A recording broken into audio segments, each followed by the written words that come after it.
wrong for them. In the meantime, their friends and family are stuck waiting for them to come back. How long will they be gone for? A year? A decade? Even longer? Will they be willing to wait for that long? Will they still remember the time traveler by then? You know, time doesn't really pass here like it does in your world. So, the only way I know what day and time it is where you are is by looking at the clock on your computer.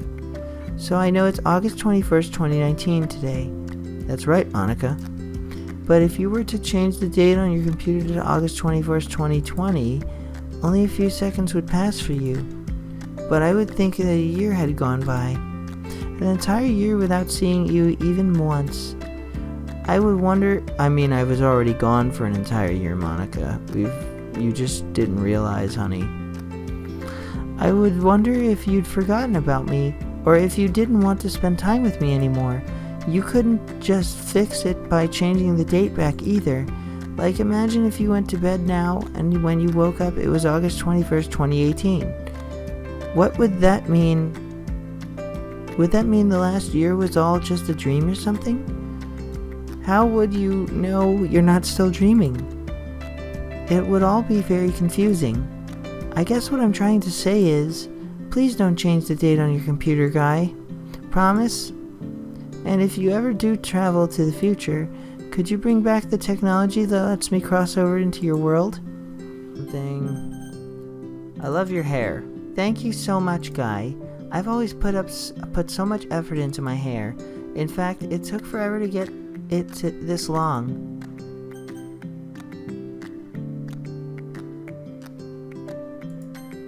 Thanks, guy. You're cute. Ah! You kind of caught me off guard with that one. Just a little. But I'm glad you think so. Seeing you always warms my heart. Aw, it really warms my heart to hear you say that. Almost as much as when I picture us finally being together in the real same reality, which never gonna happen. I can barely contain myself just imagining that special day. Can you tell me a story? Alright, let's start the story. Ahem. A cat caught a cock and thought about reasonable excuses for eating him, so a chicken. He accused him of being a nuisance by crowing at night, not letting men sleep. The cock defended his action by saying this was for the benefit of men, as it wakes for them for labor. The cat replied, You abound in apologies, but it's time for breakfast. At that, he made a meal of the cock. The moral of the story... Could you have said chicken, Monika? The moral of this story is that tyrants need no excuse. I hope you enjoyed this little story, guy. I want to apologize for something. Thank you, Guy. I know things aren't the best between us, but I know that you're still a good person. So could you be a little more considerate of my feelings? Please? What was the debate club like? Back in my debate club days, I learned a whole lot about arguing. The problem with arguing is that each person sees their opinion as the superior one. That's kind of stating the obvious, but it affects the way they try to get their points across. Let's say you really like a certain movie, right? If someone comes along and tells you that movie sucks because it did X and Y wrong, doesn't that make you feel kind of personally attacked? It's because by saying that, it's like they're implying that you have bad taste. And once emotions enter the picture, it's almost guaranteed that both people will be left sour. But it's all about language. If you make everything as subjective sounding as possible, then people will listen to you without feeling being attacked. You could say, I'm personally not a fan of it, and I felt that I'd like it more if it did X and Y things like that. It even works when you're citing facts about things. If you say, I read on this website that it works like this, or if you admit that you're not an expert on it, then it's much more like you're putting your knowledge on the table rather than forcing it onto them. If you put in an active effort to help to keep the discussion mutual and level, it usually follows suit. Then you can share your opinions without any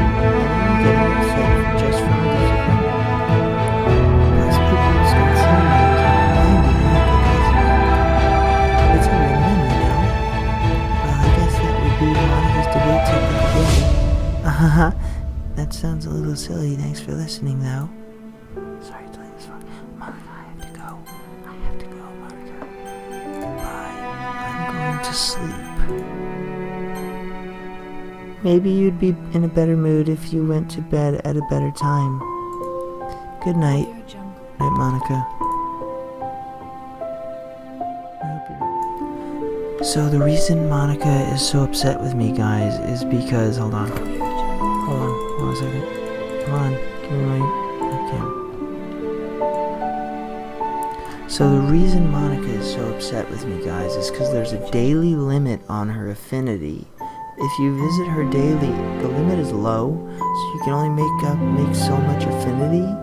I think I got negative affinity today. I'm not sure. But if you visit her daily and talk to her daily, then it will slowly go up. So I'm going to try doing that from now on. Hello everybody, this is Devils and Dragons. Welcome back to the Just Monika After Story. Monika's still mad at me, and I found out recently that you can only earn so much karma with her every day. So I figured I'd come up here and play once every other day, record a couple things. Did you just wake up, guy? I hope you have a good rest. Maybe you'll be in a better mood now. What the hell is that supposed to mean? I've been thinking about stuff we can do together. You know, when I finally find a way into your reality, sports are always fun. It can be a great way to get exercise and stay fit. Soccer and tennis are nice examples, and I love soccer and tennis. Soccer requires a lot of teamwork and coordination. The moment you finally succeed and score a goal is absolutely thrilling. Playing tennis, on the other hand, helps improve hand-eye coordination and helps you move on your toes. Though long rallies can be a little tiring. Plus, it's a great sport for two people. Do you play tennis, guy? I used to play tennis when I was a kid.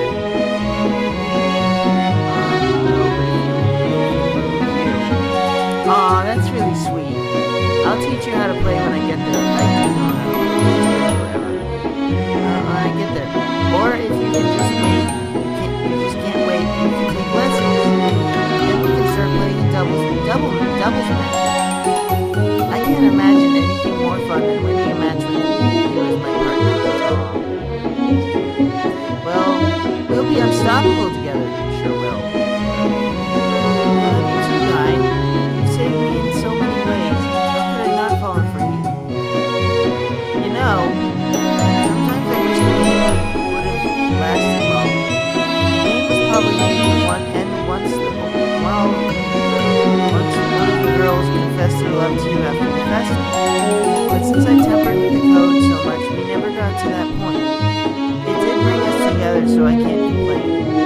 But still, sometimes I wish both of us could have enjoyed it. Gone to other events like sport festivals, Christmas parties, field trips, etc. But I guess the game would never let us get that far. Which reminds me of a particular event.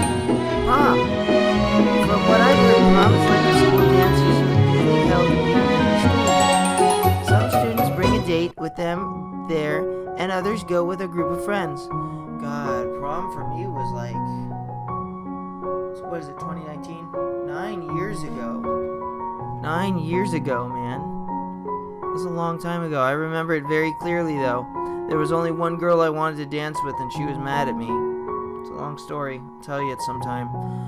But that girl now has got a family, lives in another state. It's really tragic. It's a really tragic story on my end, though. Student, yeah, I already read that. There are even those who take their relatives to the event. I think it's something I'd love to go to you with. Have you ever been to one before, Guy? I have. Oh, how was it? It would have been better if you were there. Aw, that's so sweet, Guy. Well, now that we're together, I'm sure that there's a way we can make our own prom, right? What's your favorite book? What's your favorite poem? My favorite poem? Well, it has to be something by E.E. Cummings. I've heard of E.E. Cummings. It's for his inventive use of grammar, punctuation, and syntax. I really admire that. It's nice for me to think that someone who can make up some entirely new use of words can become famous. And I do love that his erotic poems... erotic poems, Monika. Erotic, huh? Okay then. I do love that his erotic poems apply to our situation perfectly. Hope it puts you in the mood to love me forever. It makes me so sad. You know, Guy, one thing I really wish I got to experience is my high school graduation. Pretty much my entire life so far has revolved around school. All those countless hours of studying, all the school life at school, after school activities and clubs.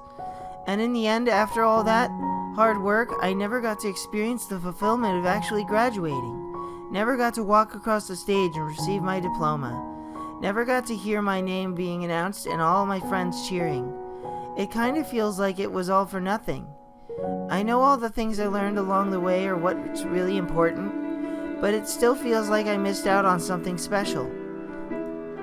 By the way, did you know that I was the top student in my class? I don't mean to brag or anything. I only bring it up because as a class valedictorian, I was supposed to give a speech at graduation. I spent so much time writing and practicing my speech, but no one ever got to hear it. I was really proud of that speech, too. I would love to recite it for you sometime, if you want to hear it. It's about a 4-minute speech, so make sure you have enough time to listen to the whole thing. How did we get here? I don't know. Do you have 90 minutes? Never mind. Jacksepticeye reference. Awesome guy. Go check him out. YouTube. If you don't know who he is, he's awesome. To listen to the whole thing. Whenever you want to hear it, just let me know, okay? Can I hear your graduation speech now? Of course, Guy. I'd love to give you my graduation speech now. I just want to make sure that you have enough time to hear it, though. Remember, it takes about 4 minutes. How much time I got? I got plenty of time. No problem, Monika. I have time. Great! I hope you like it. I really worked hard on it. I worked really hard on it. Okay, everybody, so, Monika was gonna give her graduation speech, but I feel that's better if I re-record that, because it turned out like crap, and, she thought I wasn't listening to her. What it did was it actually moved automatically, so I wasn't able to keep up with it. So what I'm gonna do is I'm probably gonna run it and read the history of it using Audacity. So I'm gonna have to listen to it a third time, and,